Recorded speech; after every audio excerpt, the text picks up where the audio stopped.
Bueno, buenas tardes. Ante todo agradecer la invitación a participar en esta iniciativa desde el comienzo. Vamos a ver un proyecto que es bastante distinto a los temas que estuvimos discutiendo hasta ahora, porque se enfoca en el muy largo plazo y en un tema con un perfil un poco más internacional, pero que tiene un impacto muy importante a nivel del transporte argentino y particularmente en la región de Cuyo hace impacto central.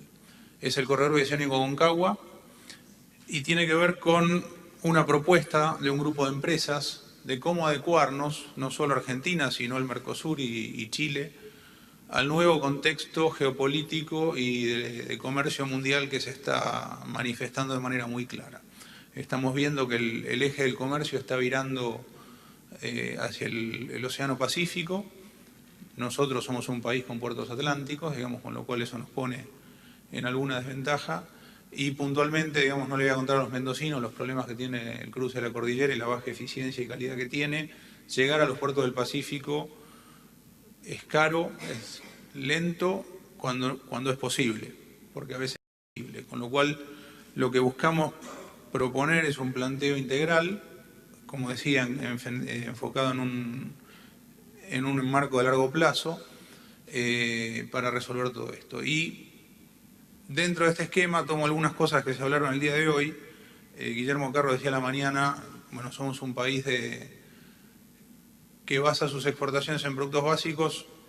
La eficiencia de nuestros fletes, los tiempos, la competitividad que tengamos es definitoria. O sea, eso nos deja afuera o adentro de mercados. Es tan simple como eso.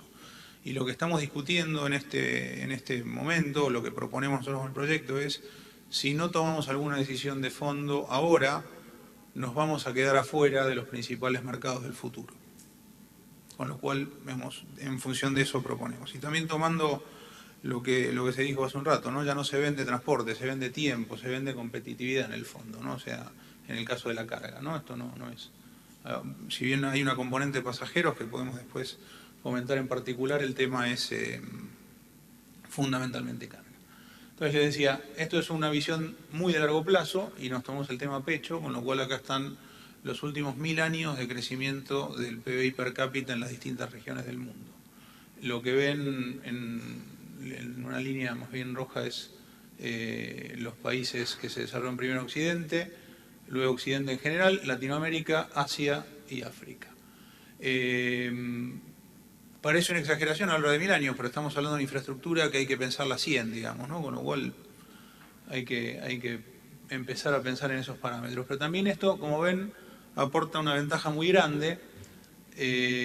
Nuestro país particularmente acostumbrado a cambios coyunturales muy fuertes, digamos, pensar en plazos más largos normalmente se nos hace difíciles. Solemos ocupar buena parte de nuestro tiempo en atender la coyuntura. Pero cuando uno mira los plazos muy largos, las cosas se vuelven muy estables. Fíjense, de la revolución industrial en adelante, lo estables que son las curvas de desarrollo de cada continente y cómo se van, además, uniendo en convergencia, ¿no? Hay un pequeño hipo, esto es la Gran Depresión, para tomar dimensión, ¿no? Cuando ocurre un evento de magnitudes catastróficas a nivel global, hay una caída, hay una recuperación y vuelve a la tendencia de largo plazo. Esta es la economía global y cómo se ha comportado en los últimos 250 años de manera muy estable. Tengan en cuenta también cuando miramos el gráfico general, que acá la gente andaba en carro y a caballo, no había internet, no había computadora y otra cantidad de cosas que hoy disfrutamos, y en el medio ocurrieron centenares de cosas de magnitudes dramáticas, guerras mundiales, epidemias. Sin embargo, las curvas son dramáticamente estables, lo cual, digamos, como ventaja nos permite planificar a largo plazo bastante bien. Y puntualmente en nuestra situación, esto es Asia, es el continente que ha crecido de manera más sostenida y más estable en los últimos 60 años, pasando a ocupar del 20% a casi el 40% del comercio mundial, digamos, se ha transformado en el actor principal, y esto es Latinoamérica, con lo cual el crecimiento de estas dos curvas y el potencial de comercio entre ambas es en el fondo de lo que estamos hablando. Pero este es el espejo retrovisor, digamos, esta es la historia hasta hoy. No hay que leer esto, es un ejemplo solamente, pero mirando hacia adelante, Este es un discurso de Bernanke en el pico de la crisis, pero hay 500 más y ustedes ya deben conocer varios. No hay analista de renombre y de calidad en el mundo que no diga que el futuro del comercio pasa por el Asia y por el Pacífico. Con lo cual, si no tomamos decisiones en ese sentido, haciendo un chiste que tiene que ver con el momento, vamos a perder el tren, ¿no? Con lo cual, vamos a proponer un esquema. Lo primero es analizar el problema y cuando miramos lo que ocurre hoy, el grueso de la carga que circula entre las dos bandas del cono sur va por mar. Esto es sin plantear, digamos, el efecto de arrastre que pueda tener el Asia. Esto debería agravarse. Cuando miramos la cantidad de pasos que hay entre los dos países, vemos que son muy pocos. O sea, si uno compara esto con cualquier país europeo de dimensiones infinitamente menores a la Argentina, no sé, la frontera entre Croacia y Austria, por decir algo, los niveles de intercambio son más altos y los puntos de contacto son mucho mayores. Y cuando vemos qué pasa con los pasos, hay una enorme concentración en este lugar, en Mendoza, en Cristo Redentor. Mirando los datos de aduana de manera directa, un 66% de la carga pasa por este punto, pero esto tiene una pequeña trampa, que es que, perdón que vuelva acá un segundito, los dos que siguen en importancia, que son Integración Austral y San Sebastián, que se llevan un 20% de la carga, en realidad son dos pasos que el grueso de la carga que llega va de Argentina a Argentina.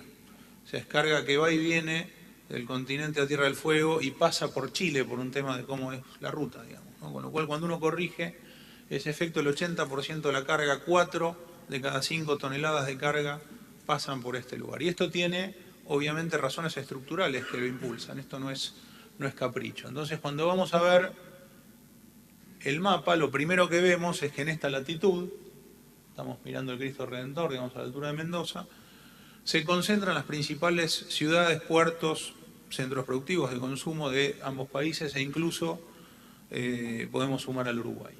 Y cuando miramos la infraestructura, que es lo importante, aquí estamos hablando de transporte y transporte es en buena medida la consecuencia de las infraestructuras, sobre todo en las largas distancias, lo que vemos, acá están en líneas punteadas los ferrocarriles y en colores las carreteras, es que hay una red enorme de carreteras y ferrocarriles que une todo el Mercosur con Chile. Esto ha llevado décadas construirlo, ha costado miles de millones de dólares, ya está funcionando, tiene todos los servicios adicionales para que esto funcione y demás. Hay cosas para mejorar y hoy se ha hablado bastante de eso, particularmente en el tema ferroviario y en el tema puntual de nuestro proyecto, tanto el Belgrano Norte como el San Martín son de una importancia muy alta, pero hay una infraestructura ya existente de enormes dimensiones que tiene un cuello de botella de un nivel de restricción fenomenal en el cruce de la cordillera. Y lo que hace esto, y aquí digamos los empresarios mendocinos y la gente que está vinculada con el comercio lo conoce, es que buena parte de la carga va siempre hacia Buenos Aires, por más que después termine yendo a China. Ahora, esto tiene consecuencias y las consecuencias son la pérdida de competitividad. Perdemos tiempo, perdemos dinero, perdemos mercados. Con lo cual la pregunta es cómo mejoramos esto. ¿Qué es lo que tenemos? De vuelta no voy a contar en Mendoza esto, en Buenos Aires por ahí hay que explicarlo un poco más, pero esto pasó el fin de semana, febrero, ¿ok? No es que hay que esperar el invierno. Ha llegado a estar más de 60 días cerrado todo el día, pero si uno cuenta los cierres parciales, los 3 meses que no opera de noche, los derrumbes, etcétera, esto es dramático y para la logística es la peor de las pesadillas. La logística vive de la certidumbre, la planificación y la mejora continua dependen de la certidumbre y esto es la muerte de la certidumbre. Acá no hay certidumbre. El mejor día posible para cruzar el paso, uno no puede saber a qué hora va a llegar el camión del otro lado. Ni si va a llegar, porque puede haber un accidente, porque puede haber un derrumbe, porque puede haber cualquier cosa de las que ocurren normalmente. Y el segundo tema es la limitación de la geografía. Estos son los caracoles, ustedes lo conocen bien. Digamos, lo que uno haría naturalmente en una infraestructura de este tipo es hacer una expansión gradual. Es lo más simple, lo más barato, lo puede hacer de manera gradual. Pegar un salto cuántico es siempre más complejo. Aquí lo que se puede hacer es muy poco, se está haciendo. Viendo números, digamos, El Paso venía teniendo un crecimiento, incluso tomando lo peor de la crisis argentina de 2001-2002, el crecimiento agregado de todo este periodo es del 13% anual, un poco más, y llegó un límite. Y aquí hemos tenido discusiones con funcionarios de distintos organismos y demás, que bueno, si este límite es real, si la infraestructura da para más, yo creo que es un problema de software personalmente, creo que el hardware, digamos, la infraestructura por ahí permite un poco más de carga. Ahora, la realidad lo que nos dice es 5 millones de toneladas es un límite real. Se están haciendo cosas para mejorar, probablemente se mejoren. Las proyecciones más optimistas hablan de 8 millones de toneladas.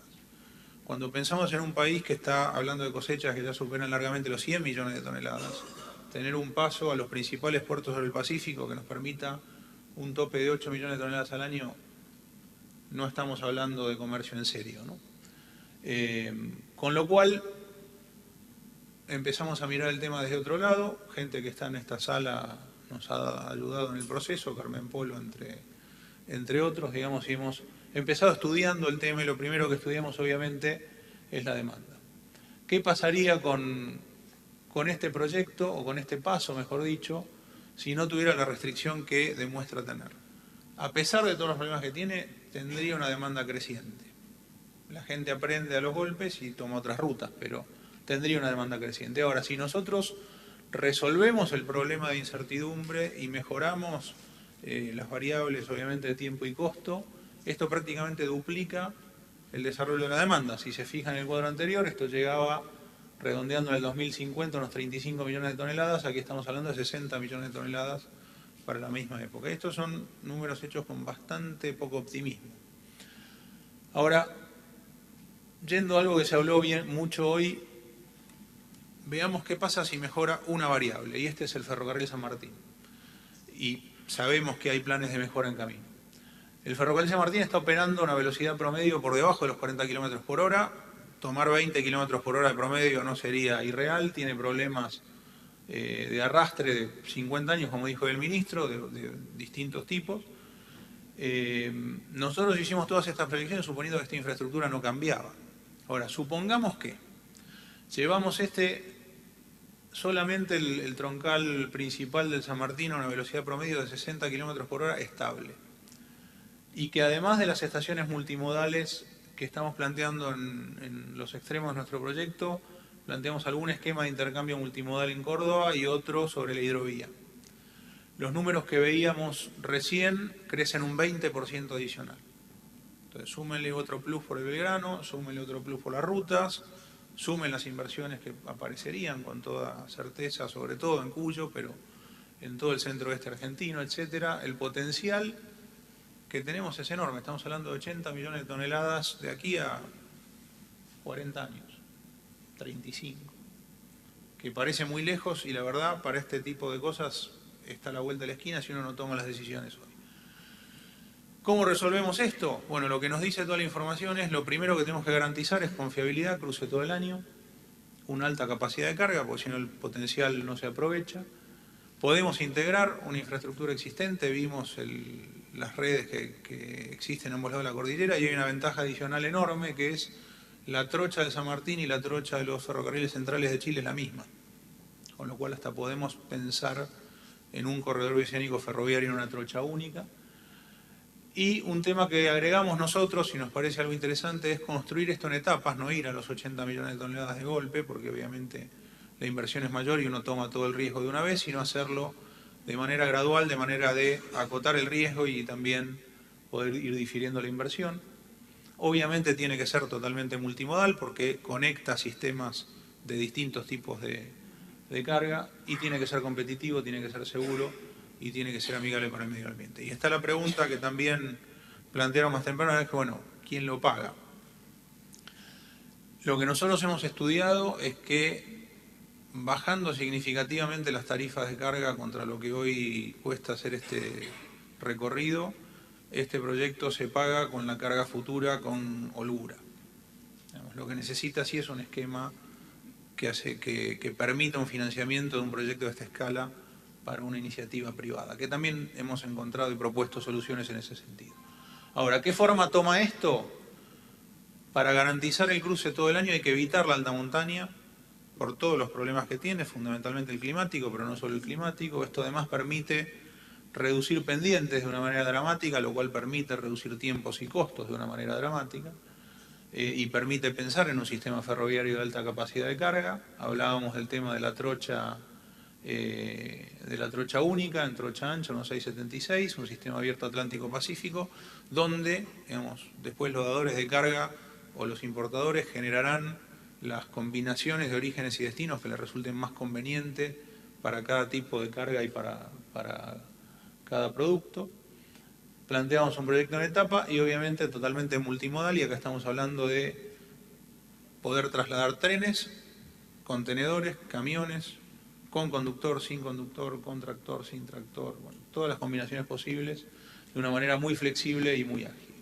Resumiendo muchísimo la solución técnica, digamos, el desafío mayor es el túnel principal.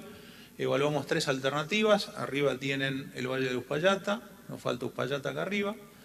Esta era una alternativa que quería hacer la corta, con una pendiente del 3%. Las pendientes brutales que tiene la geografía chilena obliga a hacer túneles helicoidales, con lo cual no resultó tan corta. Esta es una alternativa de 2,5% de pendiente, y esta es una alternativa del 2%, ¿no? Acá tenemos, perdón, no lo remarqué antes, está la zona de alta montaña, que es lo que está ampliado aquí abajo. Esta es la alternativa que elegimos, con un portal en Punta de Vacas, cruzando la ruta frente al destacamento de Gendarmería, a 2.400 metros sobre el nivel del mar, y un portal en Chile, en Saladillo, a 1.500 metros sobre el nivel del mar. Es un túnel de 52 kilómetros de largo, hay que visualizarlo, es una obra muy importante. La buena noticia, ya se han hecho varios en el mundo y se están haciendo otros, con lo cual hay experiencia, y la experiencia que se generó es muy positiva. Se han logrado mejoras tecnológicas y de costo y de mitigación de riesgos muy grandes. Evaluamos entre todas estas alternativas por gran variedad de criterios, pero con digamos, esto creo que explica todo. Fíjense la brutal diferencia que hay cuando uno pasa de un 3% de pendiente a un 2% de pendiente en la capacidad de carga. Uno puede llevar el doble de carga al año con esta reducción de pendiente, y la longitud de túnel no se reduce o no aumenta en la misma proporción, digamos, con lo cual, con todos los criterios de análisis que hicimos, esa es la mejor opción. También evaluamos opciones más largas, pero eso ya genera costos adicionales en el resto del recorrido y se escapa de las ventajas. Con lo cual, la solución se basa en un túnel de 52 kilómetros de largo, 52,5. Ahí están marcadas las viejas estaciones del trasandino, como para tener una referencia, digamos, de dónde estamos ubicados. Y este sería el trazado total. Estamos hablando de un sistema cerrado, ferroviario, multimodal en la integración, con 2 estaciones multimodales en los extremos, que permitiría llevar todo tipo de carga entre estos 2 puntos y trasladarlo después a cualquier otro sistema, digamos. Esto puede seguir en camión, puede seguir en tren del otro lado de la cordillera. Hay 1000 detalles más para hablar, los dejamos para la etapa de preguntas. Hay bastante información en nuestro website, que es bioceanicoconcagua.com. Y estas son las 3 etapas de las que hablábamos. La primera etapa tiene una configuración similar al viejo trasandino, que es una única vía con un único túnel con cruces cada 15 kilómetros aproximadamente. Ahora, esto permite multiplicar por 5 la capacidad actual del paso, digamos, con lo cual ya permite un salto cuántico muy grande con respecto a la capacidad de carga, y ahora vamos a ver las otras variables. Luego se agrega una segunda vía en los tramos de cielo abierto, que agrega 10 millones más, y por último un segundo túnel que lleva casi 80 millones de toneladas al año en la carga. Ahora, fíjense lo que pasa con los tiempos. Hoy un camión, digamos, podemos decir con cierta confianza que demora unas 12 horas, digamos, en hacer todo el cruce. Acá estamos hablando de un tiempo máximo de 4 horas en la primera etapa y un tiempo mínimo de 3 horas 10, y en la última etapa de solo 2 horas y media. Con un dato muy importante, que es certidumbre del horario de partida y certidumbre del horario de llegada, lo cual permite a su vez planificar reducciones de depósitos y mejoras logísticas. Les puedo dar cantidad de ejemplos que hemos hablado con distintas compañías. Digamos, las oportunidades que abre el generar certidumbre son realmente muy grandes. Para tener dimensiones, estamos hablando de trenes de 750 metros de largo, 28 vagones, 3 locomotoras, doble contenedor, 1.700 toneladas de carga útil, digamos, la verdad algo realmente de una dimensión muy grande. Estamos hablando en la primera etapa de 72 trenes por día en las dos direcciones y en la última etapa de 100 trenes en cada dirección. Beneficios, muchos los hablamos, agrego fundamentalmente dos: el tema accidentología. El paso es además peligrosísimo y el sistema, además sería un sistema totalmente estanco, sin cruces de ningún tipo. La mejora, no hemos hecho todavía el estudio de fondo de accidentología, pero el mínimo que se puede pensar es un 80% de reducción, el mínimo, y va a ser para mí más del 90%.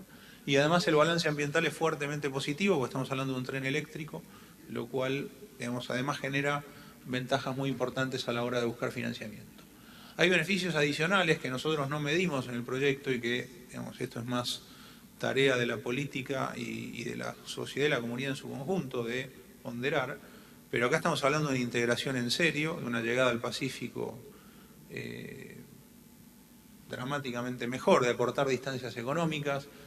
Ahora, esto tiene impactos que van más allá de cuánto tarda el flete y la certidumbre de horario de llegada, digamos, ¿no? Esto impacta en la vida de toda la gente que está acá de una manera muy fuerte, ya sea por las cosas que generan en el proceso, pero también, permite un nivel de comunicación con el mundo totalmente distinto.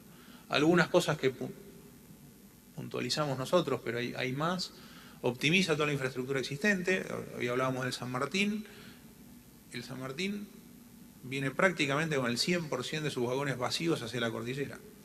Eso significa que el material rodante ya existe, que el costo está pago y no genera ninguna utilidad. Con lo cual, si uno le sube carga hacia el Pacífico, es gratis. Es utilidad pura. ¿Ok? Eso es competitividad pura. Depende de cómo después se decida políticamente jugar las variables, digamos. Y lo mismo, algo similar ocurre con el Belgrano. En el caso del transporte carretero, prácticamente el 80% de los camiones llegan vacíos a Mendoza, digamos, o sea, no solo es la infraestructura rutas, digamos, que es muy importante, sino es la infraestructura móvil. Obviamente va a generar inversiones de una manera importante y tenemos casos concretos de compañías con las que tenemos acuerdos firmados para mantenerlos al tanto de la evolución del proyecto y que planean hacer inversiones en Mendoza una vez que este proyecto se defina que avanza. Y no solo en Mendoza, digamos, hablo de Mendoza, que estamos aquí, pero esto abarca todo el corredor. Miro a la gente de Villa Mercedes, digamos, obviamente esto impacta en todo el centro-oeste de la Argentina y el noroeste también, porque la conexión del Belgrano es realmente muy importante. Chile plantea, y lo plantea este nuevo gobierno muy fuertemente, más que antes, ser el puerto del Mercosur al Pacífico. Esa estrategia no es posible sin un proyecto como este. El Mercosur, por otro lado, tiene un problema si no encuentra una salida eficiente al Pacífico, con lo cual es bueno para todos. Y además Chile tiene un factor adicional, es el segundo país en cantidad de tratados de libre comercio firmados en el mundo, después de Israel, lo cual, digamos, nos permite pensar en distintos esquemas, pero no sé, uno puede pensar en terminar producción en Chile, packaging, por decirlo, elemental, y subirse a esos tratados de libre comercio y ser todavía más competitivo, digamos. O sea, van apareciendo ventajas adicionales. Y hay esquemas de integración de cadenas productivas de distintas industrias que, bueno, es cuestión de plantearla. Por mencionar una, la gente de Cementos Minetti, que es Holcim, tiene una planta de clínker aquí en Las Heras y fabrica cemento en Santiago. No lleva el clínker de aquí a Santiago por los problemas que tiene el paso, ¿no? Por poner una fácil. Hay muchas más.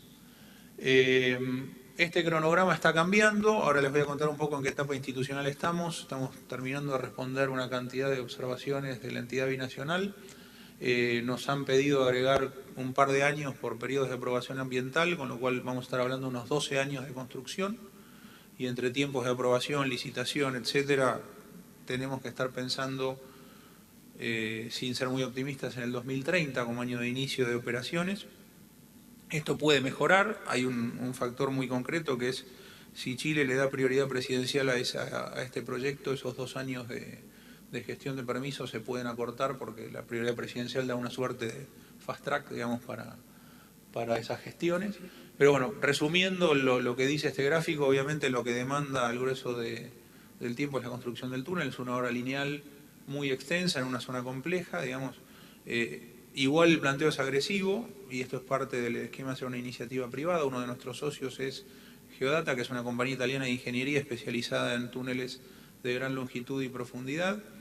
Y estamos apuntando un tiempo que está en el orden de la mitad de obras de similar longitud, pero encaradas como obra pública, ¿no? O sea, acá estamos generando una serie de optimizaciones de ingeniería que permitirían hacer la obra más eficiente. Si bien los tiempos son largos, digamos, lo normal es que lo sean mucho más. Y obviamente después se van sumando las distintas obras en función de los tiempos y demás. Breve resumen de las etapas recorridas. Se presentaron 2 iniciativas privadas en espejo en Chile y en Argentina en el 2008.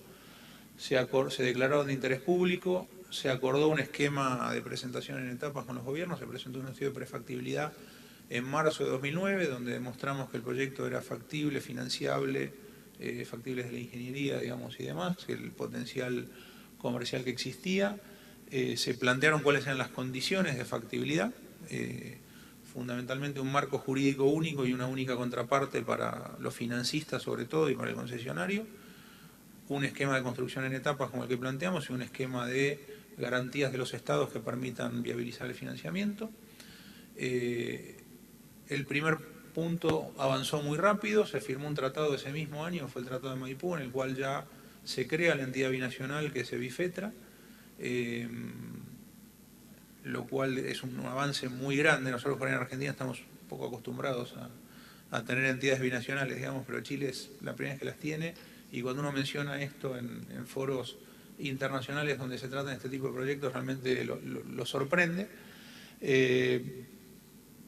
El tratado, por otro lado, se ratificó en ambos congresos, con lo cual tiene valor de ley internacional, lo cual le da además un marco jurídico internacional interesante para el financiamiento del proyecto. A partir de aquí empezamos la segunda fase de estudios, donde empezamos además a chequear con los organismos multilaterales de crédito, BID, Banco Mundial, CAF, etcétera, que serían los que aportarían el financiamiento en la primera etapa, el esquema de compartir riesgos y de garantías que hemos planteado. Funcionó muy bien.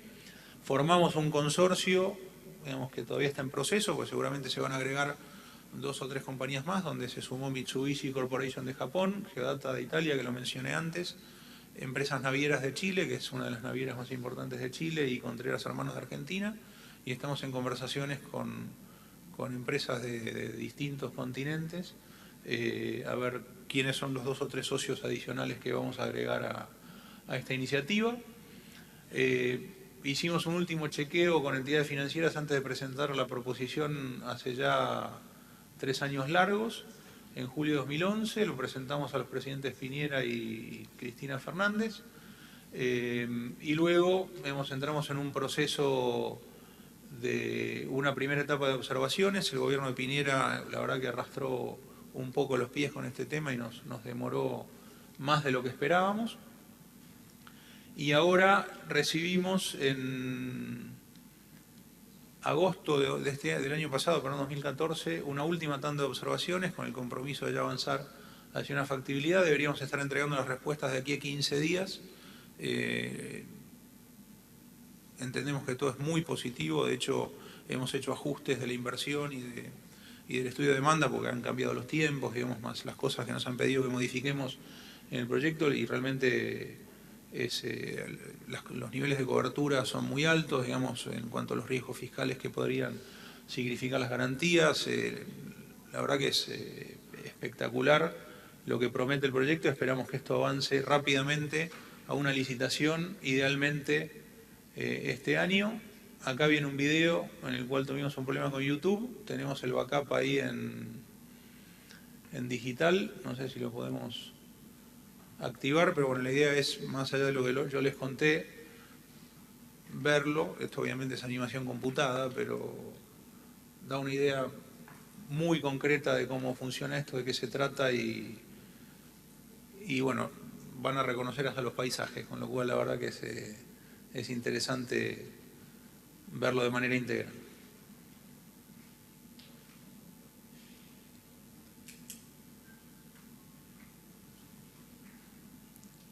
Ahí vamos.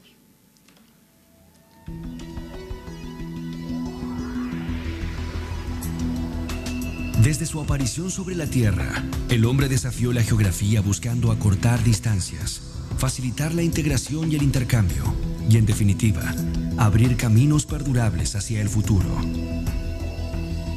La historia de la humanidad nos enseña que el límite del hombre está en la altura de sus esperanzas.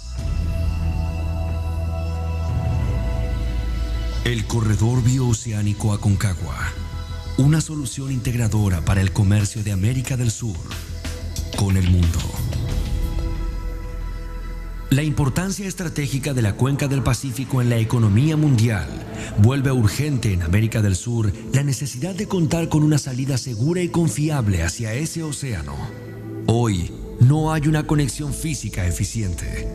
La cordillera de los Andes, con sus 7.200 kilómetros de longitud y 4.400 metros de altura promedio, actúa como barrera. El 83% de la carga que circula entre ambas bandas del cono sur viaja por mar, utilizando rutas más largas y costosas.